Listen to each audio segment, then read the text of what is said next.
어, 영국의 아주 유명한 극작가 T.S. 엘리엇이라고 하는 사람이 있습니다. 그 극작가가 쓴 걸작 중에서 우리 기독교 사상을 잘 반영한 그러한 작품들이 있어요. 예를 들어 말하면 Murder Cathedral이라고 해서 그 성당 안의 살해 뭐 이런 것들, 또 이제 가장 큰 장편 그 시로서 썼던 아주 유명합니다. 또 Wasteland라고 해서 황무지라고 하는 시가 있어요. 그 황무지라고 하는 시의 그 내용을 보게 되면 지금 현대 문명과 같이 이렇게 물질 문명이 계속 발달돼 가면 조금 여러분이 이해하기 쉽게 풀어서 말씀드리면 물질이 풍부해 가지고 세상적으로 물질적으로 잘 살게 되면 그런 소리예요. 정신 문명이 죽어간다는 거예요. 다시 말하면 우리 신앙적으로 우리가 생각해 보면 물질 생활, 세상 생활의 부귀영화와 같은 세상 생활에 아주 풍요롭고 잘 살게 되면 우리의 신앙이 죽어간다 이게요. 그러니까 우리가 잘 살수록 정신을 더 바짝 차려야 되겠죠. 물질이 없을 때는 오히려 하나님께 매달립니다. 옛날에 병원이 없고 의료보험이 안 되고 또 큰 오늘날 같은 아주 첨단 의술들이 없고 그럴 때는 아무리 해봤댔죠. 살아날 수가 없으니까 병원에 갈 수도 없고 찾기도 힘들고 찾아봐도 의술도 별거야말로 신통치 않았고, 예를 들어서 아주 간단한 거, 요새 그저 간단하게 그저 수술로 그냥 끝나고 바로 나오는 그런 병, 예를 들어서 이 맹장염 같은 거, 옛날엔 그 큰 병이었습니다. 수술 못했을 때는 그건 완전히 그건 죽어야 돼요. 그건 살 수가 없습니다. 그리고 마취 그 기술이 발달 안 됐을 때는 사지를 그야말로 동아줄로 갖다 꼭꼭 묶어놓고 생사를 막 째가지고 했다고 그래요, 옛날에. 그리고 이제 약이 없으니까 감염이 돼서 전신에 균이 퍼져가지고 이제 폐혈증인가 폐혈증에 걸려가지고 죽기도 하고 굉장히 힘들었던 병이에요. 여러분 아시다시피 요새는 간단하잖아요. 여기는 가서 내시경으로 순식간에 딱 떼어내서 끝내는, 그리고 와서 그냥 활동하는 거예요. 그래서 문명으로 볼 때 굉장히 살기가 좋아요. 그러니까 우리가 병들게 되면은 하나님 앞에 먼저 무릎 꿇고 주여, 이 질병이 내게 왜 왔습니까? 내가 뭘 잘못했습니까? 내가 무슨 죄를 졌습니까? 이렇게 찾지를 않습니다. 그렇죠? 그리고 이 병으로 어떻게 해야 되겠습니까? 하나님께서 고쳐주셔야 되겠습니다. 이렇게 기도하지 않고 병 나면 그저 득달같이 병원으로 가서 그냥 간단히 치료하고 나오는 거예요. 그러다 보니까 하나님하고 거리가 멀어진다 그 소리예요. 여러분, 그렇다고 해서 우리가 병원에 가지 말라는 게 아닙니다. 병원에 다니세요. 병원에 가더라도 가기 전에 주여, 병원도 하나님께서 우리 인간의 지혜를 주셔서 만들어 놓으신 거, 의술도 하나님께서 지혜를 주셔서 우리 인간에게 이렇게 치료할 수 있게 해주셨으니 주여, 내가 병원에 가서 치료를 받겠는데 주님 도와주세요. 기도하란 말이에요. 그렇죠? 아주 좋은 거 아닙니까? 그리고 갔다 와서는 물론 그 당시는 어떻게 생각할 여유가 없다 하더라도 갔다 와서는 왜 이런 질병이 내게 자꾸 오는가 하고 한 번쯤은 생각을 해보시라 이거예요. 내가 하나님 앞에 바른 생활을 했는가, 신앙생활을 잘 했는가 못했는가, 이런 것들을 한번 생각해 보시란 말이에요. 그렇게 안 하고 그냥 넘어가 잊어버리면은요, 점점 신앙이 약해지고 하나님하고 멀어진다 이겁니다. 정신적으로 바로 그거예요. 또 웨이스트랜드라고 하는 그 바로 T.S. 엘리엇 같은 아주 유명한 황무지라고 하는 작품이 바로 그런 내용이에요. 인류의 문명, 물질 문명이 발달될수록 정신 문명이 쇠퇴해 간다는 거예요. 그래서 그 내용의 주제를 보니까 뭐냐 하게 되면은 한문으로 말하면 아주 쉽게 이해가 됩니다. 생중사, 사중생 이런 말을 합니다. 쉽게 말하면 살라고 세상적으로 살아있는 사람들은 죽고 또 죽으려고 하는 사람들은 산다. 세상 속으로 산 사람은 죽고 죽은 사람은 산다. 이게 성경의 교리입니다. 그렇죠? 살고자 하는 사람은 죽고 죽고자 하는 사람은 살리라. 이 성경 말씀이에요. 왜 그러면 그 극작가 T.S. 엘리엇뿐만 아니라 그때 당시에 영국의 그 모든 그 학자들 또 문학가들이 전부 예수를 믿고 하나님을 잘 섬기는 크리스찬 나라였거든요. 그렇죠? 기독교 국가였거든. 그러니까 그때는 뭐든지 하기만은 기독교 정신 가져가고 글을 써도 기독교 내용으로 기독교 정신. 여러분 아주 유명한 거 있잖아요. 존 밀턴이라고 하는 눈먼 사람 아시죠? 이 사람이 쓴 바로 여러분 너무나 잘 아실 거예요. 패러다이스 로스트라고 해가지고 신라곤이라고 하는 아마 읽진 못해서도 많이 들어보셨을 거예요. 그렇죠? 신라곤이라는 거. 그 다음에 패러다이스 리게인이라고 해가지고 복락골이라는 그런 책도 써가지고 세계적으로 아주 유명합니다. 그때 당시에 제가 나는 영문학을 했기 때문에 그 영시를 많이 공부했습니다. 영문학과 영시를 많이 공부했기 때문에 지금도 그 공부하면서 과거에 참 그때 공부할 때 보니까 영국 사람들이 전부 크리스찬이었다. 그래서 신앙적으로 썼다는 거예요. 이 황무지도 마찬가지예요. 황무지도 생중사 사중생이라 그런 내용입니다. 그런데 그 내용을 보니까 첫 번에 오는 게 4월은 죽음의 달이라고 나옵니다. 4월은 그럼 우리 성경적으로 봐도 4월까지는 우리는 고난이에요. 4자 숫자 40년 4년 이거 다 고난의 숫자예요. 근데 5라고 하는 5라고 하는 나는 오순절이라고 그래가지고 우리는 또 살아나고 생명이 약동하고 성령 받는 날이에요. 그렇죠? 그런 달이에요. 그게 전부 기독교의 사상이 전부 거기에 묻어 들어가가지고 이 사람들이 그런 그 글을 썼습니다. 오늘은 여러분 아시다시피 4월달 중에서 이제 4월달이 이제 다음인데 그 전에까지 걸쳐 있지요. 4월까지 걸쳐 있습니다만은 고난 주간입니다. 이건 어떻게 말하면 죽음의 주간이야. 죽음의 달하고서 걸쳐 있습니다. 오늘이 28일이죠? 28일이니까 4월 4일 날이 부활주일이니까 딱 걸쳐 있어요. 그러니까 이 죽음의 달이라고 그래가지고 세상 사람들이 4월 달을 그렇게 싫어합니다. 근데 우리 믿는 사람들은 4월 달을 싫어만 하는 게 아닙니다. 왜? 4월 달은 예수님의 십자가에 달리시고 무덤에 들어가시는 그 예수님의 그 엄청난 공로를 우리가 기억하고 기념할 수 있는 다시 말하면 고난주간이란 말이에요.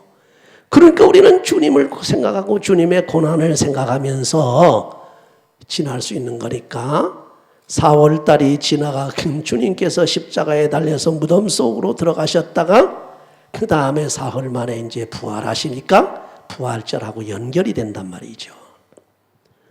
자, 우리가 4월에 부활절하고 연결이 됐는데 이 부활절을 맞이하기 전에 고난주간을 우리가 지내게 됩니다. 이 고난주간은 여러분이 아시다시피 그리스도께서 고난을 받으신 날이에요. 그러면 그 그리스도의 고난이 우리에게 어떤 의미를 갖다 주느냐 이게요. 그 고난주간이 뭡니까? 그리스도의 고난이 뭡니까? 세상 믿지 않는 사람들은 그 아무 의미가 없어요. 얘기해도 그게 뭔지도 모릅니다. 그렇죠? 고난주간? 그 고난이 뭐야? 아니 그리스도 십자가에 달려서 고난받았다고 역사에 그렇게 기록됐다고 그러는데 그게 우리하고 무슨 관계가 있어? 그럼 믿는 사람들이 매 4월달 되면 지키는 하나의 절기일 뿐이지 자기들하고는 상관이 없다는 얘기입니다.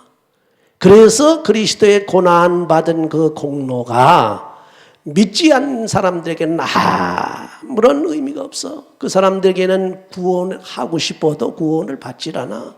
구원시켜주려고 해도 안 받는단 말이에요. 의미가 없지만은 우리 믿는 사람들에게는 엄청난 의미가 있어요.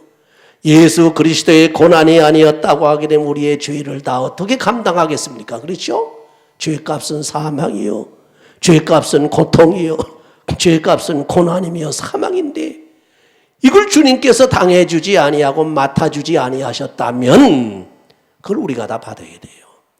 물론 고통받고 육체가 죽는 것쯤이야 그건 눈 한번 그냥 깜빡하고 감아보면 고마는 것 같지만 여기서 말하는 고난은 뭡니까? 이건 영원한 고난이에요. 영원한 고난. 육신이 죽어서 육신의 고통은 없는 것 같지만은 그 후의 고통이 더 크단 말이에요. 영적인 고통. 그거는 영원해요. 그 불못 속에 지옥 속에 들어가게 되면 구더기도 죽지 않으면서 얼마나 고통입니까? 나사로와 거지 나사로와 홍포 입은 부자의 그 내용을 한번 읽어보세요. 홍포 입은 부자가 너무 고통스럽고 막 그냥 속이 막 타들어가니까 손가락에 물 한 방울만 취겼으면 혀를 서늘케 해달라고 그러지 않습니까? 무서운 고난입니다. 그리스도의 고난이 아니었다고 하게 되면 우리 인간은 이건 참고 구제할 수가 없습니다. 이 고통을 다 어떡합니까? 여러분이 아무리 고통이 크다 하더라도 잠깐뿐입니다. 그러나 이 우리의 죄값으로 오는 고통은 세상에서 고통뿐만 아니라 하늘나라 가서도 엄청난 고통과 더불어 또 지옥불에 들어가게 되면 영원한 불구덩이에서의 고통이다. 그러니 그리스도께서 우리 죄를 담당하기 위해서 우리가 받아야 할 고난을 다 받으셨단 말이에요. 그러니까 그리스도의 고난이 우리에게는 엄청난 의미가 있는 거예요. 결정적인 의미가 있는 거라 그런 얘기입니다. 그럼 그리스도의 고난이 뭡니까? 그리스도께서 왜 고난을 받으셨냐 이거예요. 이것부터 우리가 생각해야 됩니다. 그리스도 고난의 원인이 뭐냐 이거예요. 무엇 때문에 예수께서 고난을 받으셨나? 우선 예수님 그리스도의 편에서 보게 되면 예수님은 고난받을 이유가 있습니까? 없습니까? 고난받을 까닭이 있습니까? 없습니까? 없지요. 우리 주님은 고난받을 이유가 없어요. 고난받을 까닭이 없습니다. 왜? 죄진 일이 없고 하나님이시기 때문에.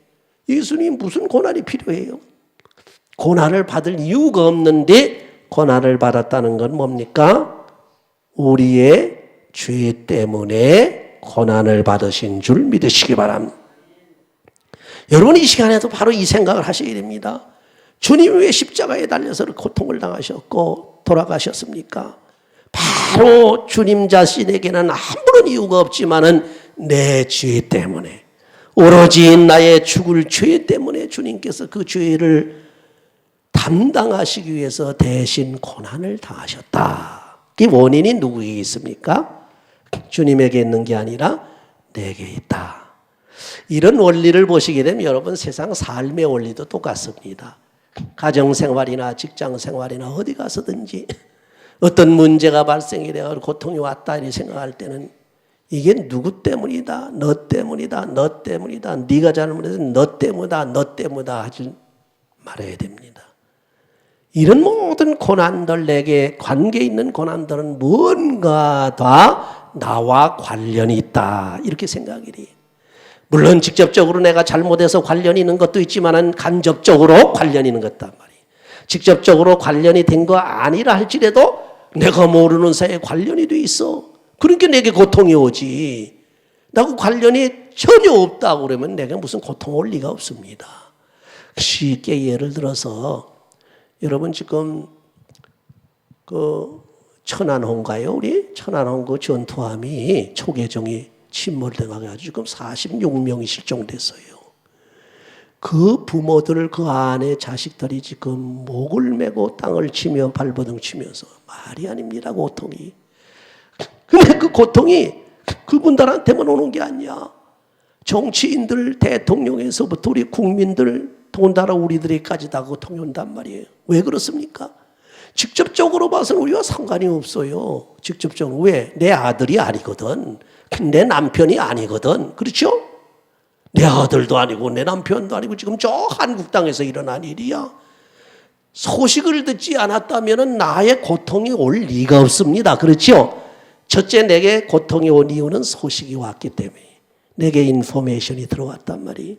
무슨 정보든지 무슨 얘기든지 내 귀로 들어오든지 누르로 들어오든지 영적으로 들어오든지 육적으로 정보가 착 들어오면 내 머리에서 이 정보를 처리하게 되어 있습니다. 그 정보를 처리할 때 분류를 시키는데 이게 원인이 뭐냐, 고통이 어느 정도냐, 이게 너와 얼마나 관련이 되어 있느냐, 관계가 있느냐, 이 속에서 나도 모르는 사이에 전부 착착착착착착 정보 컴퓨터가 돌아가면서 전부 이걸 분석을 해가지고 결론을 딱 내릴 때, 아하, 그건 나와는 관계가 없구나. 그렇지만은 우리 동포야. 그렇죠? 우리 동포야. 그렇지만은 나와는 직접 관계가 없지만은 우리나라에서 그랬어. 이게 벌써 간접적으로 관련이 되지는 거야. 아, 우리나라가 아니라도 외국 사람들도 슬퍼하고 고통스러워하는 이유가 뭡니까? 나라죠. 국가적으로는 관련이 없지만 세상에 한 인류라고 하는, 그런 한 민족, 한 인류라고 하는 그 인간적인 차원에서 휴머니티, 인간적인 그 차원에서 볼 때 똑같은 인간이요, 똑같은 우리 사람이요, 똑같이 감정을 갖고 똑같이 이렇게 우리가 느끼는 감정을 있기 때문에, 그래서 세계 어느 곳에서나 이런 상황을 보게 되면 혀를 차면서 슬퍼하면서 고통스러워한단 말이에요. 더군다나 여러분 아시다시피 인간애가 아주 강한 사람, 이 박애 정신이 강한 사람은 그만큼 더 느껴요, 고통을. 그렇죠?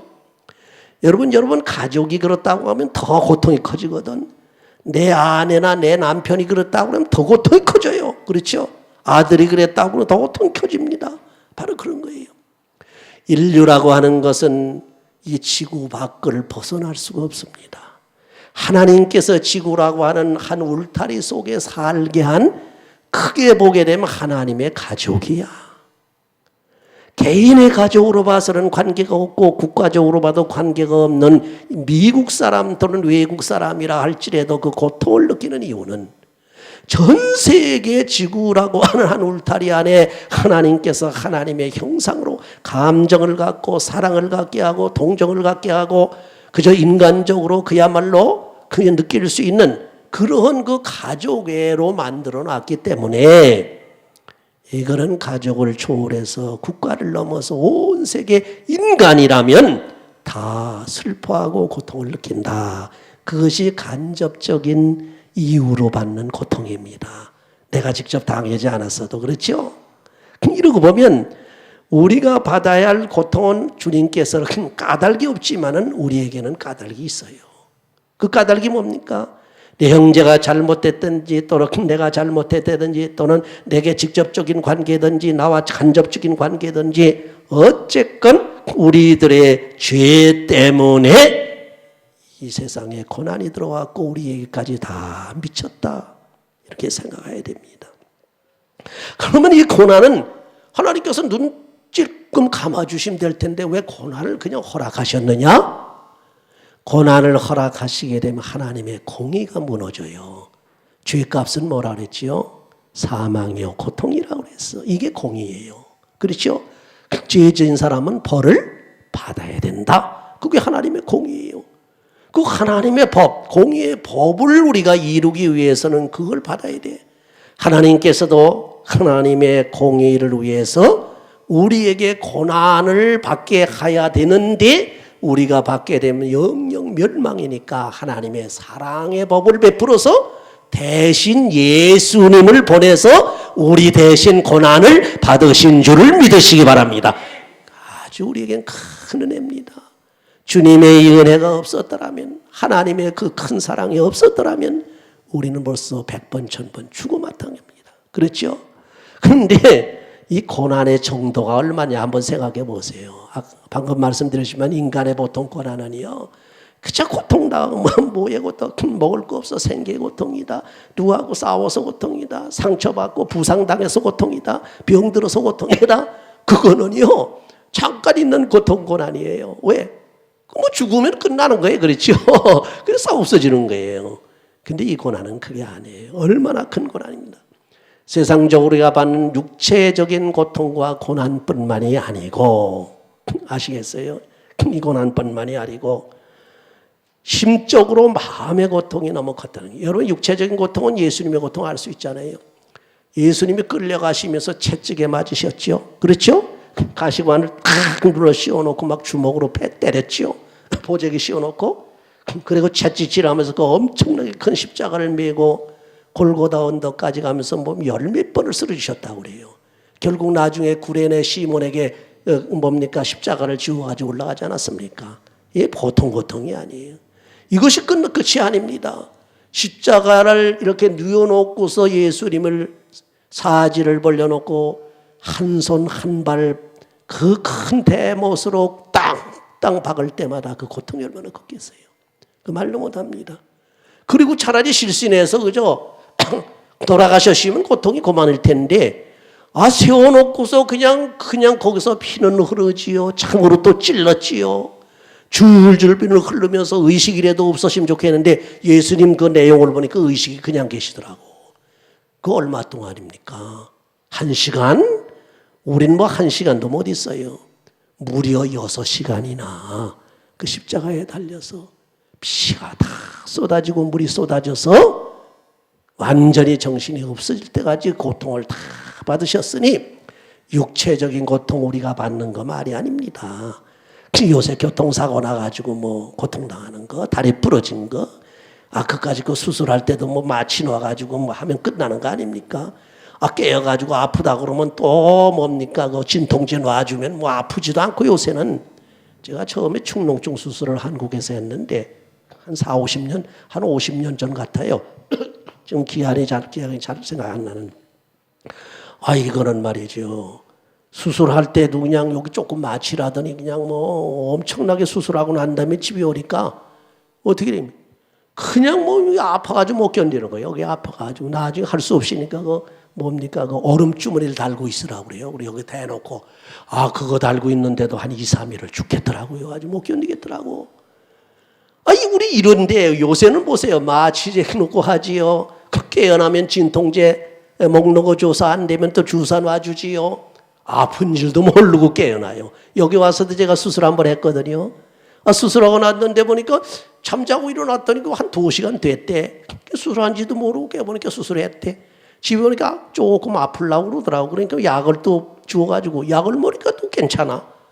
뭐 그러니까 아프지도 않고 수술하고 아픔 없이 또 회복이 되고 이런 세상에 산단 말이에요. 이런 사람들이 예수님의 고통을 다 알 수 있겠느냐 이거예요.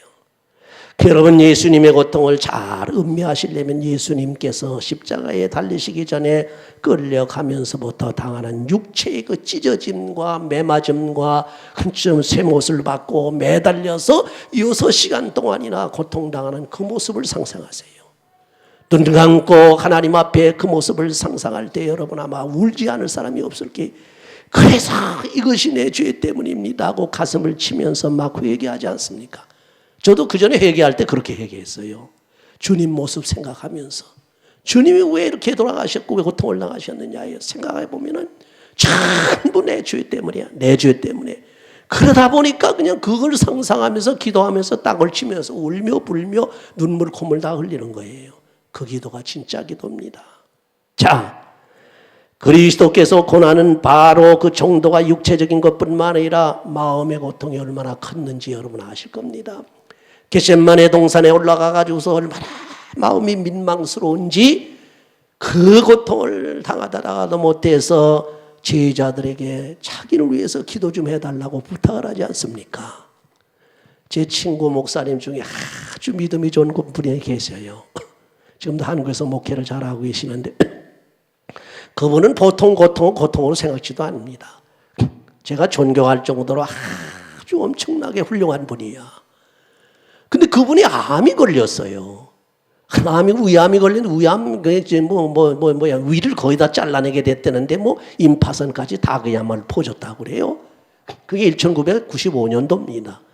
그때 마침 제가 한국에서 강의를 하다가 신학교에서 강의를 하고 방학이라도 해서 돌아왔거든요. 돌아와서 있다가 다시 이제 가을 학기에 갔어요. 가가지고 전화 통화가 됐는데 그새 그 일이 벌어진 거예요. 삼성의료원에서. 그 일을 벌어져가지고 그 목사님 하는 얘기가 내가 목사님을 얼마나 찾았는지 모른다는 거예요. 기도 좀 해달라고 와서 아주 죽을 지경이니까, 아파 죽을 지경이니까 보세요. 그렇게 믿음이 좋고 참을성이 강한 그 목사님도 고통이 오니까 못 견디는 거예요. 그래서 저 같은 사람까지 불러가지고 기도 좀 해달라고 하려고 그렇게 했는데 연락이 안 되더라고. 제가 미국 가 있었어요. 그러고 말았습니다만은 그렇습니다.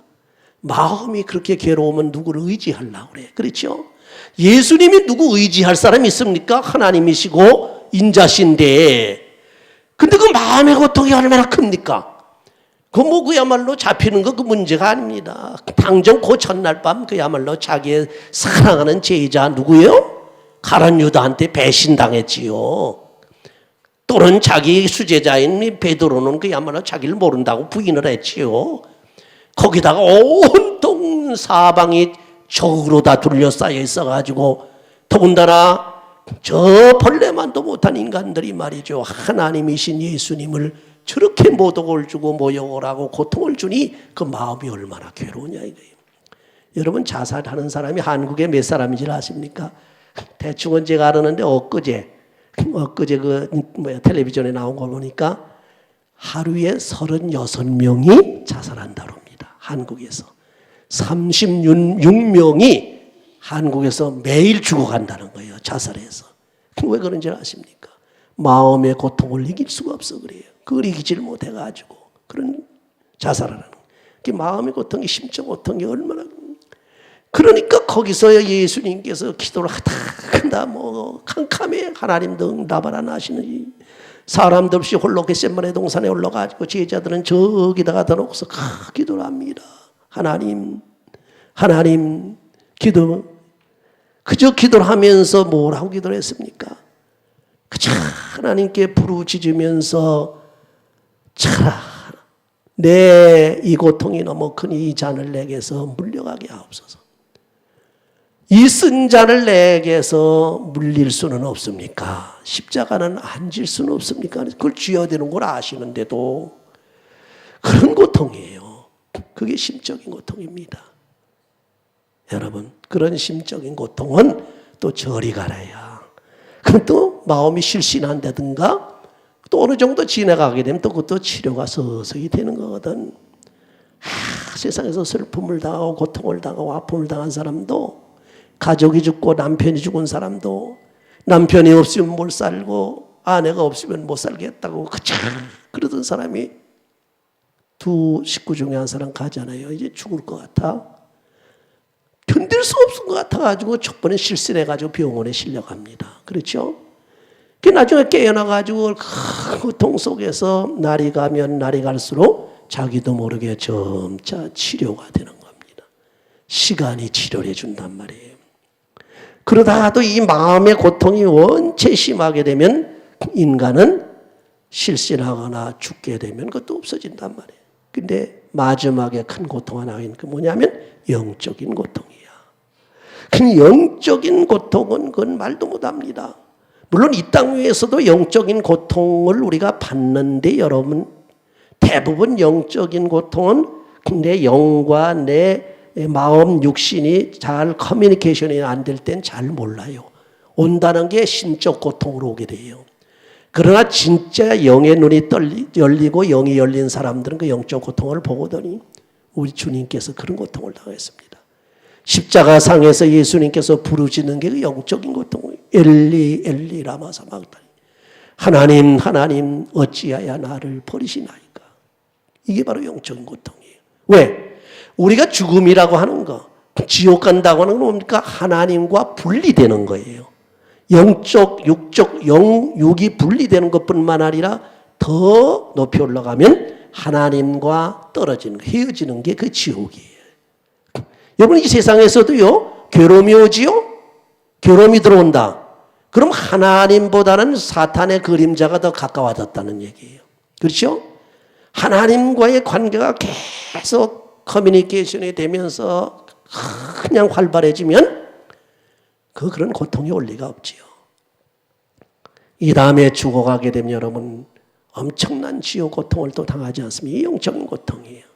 우리 주님께서 우리가 받아야 할 육적인 고통과 심적인 마음의 고통과 영적인 고통, 모든 그 영원한 고통을 다 없애줘야 우리가 행복하고 영생할 수가 있으니까 그 고통을 없애기 위해서 우리를 위해서 죄를 담당하시고 온전히 고난을 받으신 줄 믿으시기 바랍니다.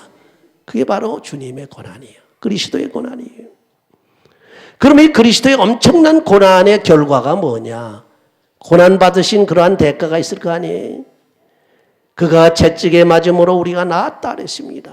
예수님의 십자가에 달리기 전에 채찍을 맞고 우리가 맞아야 할 육체적인 고통은 그분께서 다 담당해 주셨으니 육체적인 고통도 우리 하나님께서 다 우리에게서 온전히 제해 주실 것이다. 그의 징계로 인해서 우리가 평화를 얻었도다.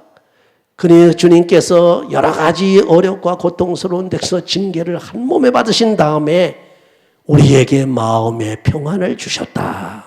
그렇죠? 육신적인 고통을 해결해 주었지요.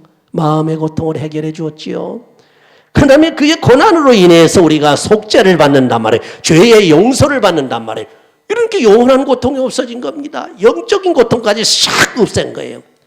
여러분, 이제부터는 주님의 그 고난이 여러분에게 효과가 있어서 여러분의 육적인 고통과 심적인 고통과 영적인 더 나가서 영원한 고통까지 싹 없애준 줄을 믿으시기 바랍니다. 그래서 이 주님의 고난을 내 배에 내 창자에 채우라고 그러는 거예요. 남은 고난을. 그래서 어떠한 일이 있다 할지라도 주님을 기억하면서 주님은 십자가에서 나를 위해서 이런 고난을 당하셨는데 내가 조금 고통스럽다고 해서 컴플레인하고 불평할 리가 있겠느냐. 욥의 신앙은 욥은 말 못하잖아요. 그럼 욥은 주님이 오시기 전에 사람인데 어떻게 앞으로 오실 주님의 고난을 다 이해했는지 모르겠어요. 우리가 주님께서 우리 하나님께서 복을 주셨으니 이제 화를 주셔도 고난을 주셔도 받아야 되지 않겠느냐. 여러분, 하나님께서 이러한 모든 축복을 주셨고 영생을 주셨으니 어떠한 남은 고난이 있다 할지라도 가족으로 인해서 고난을 받든지 자신으로 인해서 고난을 받든지 생판 딴 사람으로 인해서 고난을 받든지 누구를 통해서 고난을 받든지 어떠한 고난이 온다 할지라도 주님의 남은 고난을 남은 십자가를 지고 가는 심정을 가지고 이 땅 위에서 주의 성령을 통해서 승리하는 생활이 되시기를 주의 이름으로 축원합니다. 기도하십시다. 감사하신 하나님, 우리가 고난을 그저 슬프게만 받아들이는 것이 아니라 고난을 가치 있게 받아서 고난으로 인해서 오는 하나님의 영광을 맛볼 수 있게 하시고 영생에 이를 수 있는 믿음을 허락해 주시옵소서.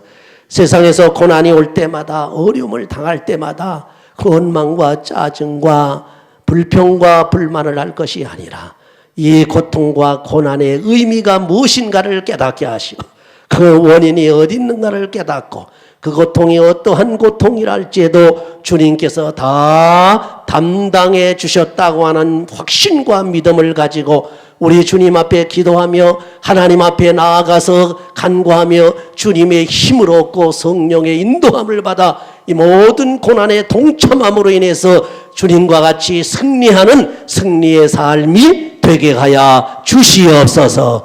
예수님의 이름으로 기도하옵나이다. 아멘. 있어서 최선을 해서 달려야 하겠지만은 우리는 오직 절제와 훈련을 통해서 열심히 달리면서 향방을 잘 잡아가지고 다닐 때에 승리할 수 있고 우승할 수 있고 챔피언이 될 수 있는 줄을 믿으시기 바랍니다. 여러분들은 한 사람도 빼짐없이 바로 이 믿음의 경주에서 꼭 1등 하시기 바랍니다. 챔피언이 되시기를 바랍니다. 우승자들이 되시기를 주의 이름으로 축원합니다. 기도합시다. 감사하신 하나님, 하나님의 은혜 가운데서 저희들은 다 챔피언이 될 수 있도록 큰 축복을 허락해 주시옵소서. 그리하여 믿음으로 달릴 때에 자기를 쳐서 복종시키며 자기와의 피나는 싸움에서 승리하고 이 땅 위에서 어디 가든지 승리할 수 있는 자녀들이 되게 해주시기를 간절히 바라옵고 원하오며 예수 그리스도의 이름으로 기도하옵나이다. 아멘. 나를 붙잡아 주시옵소서. 나의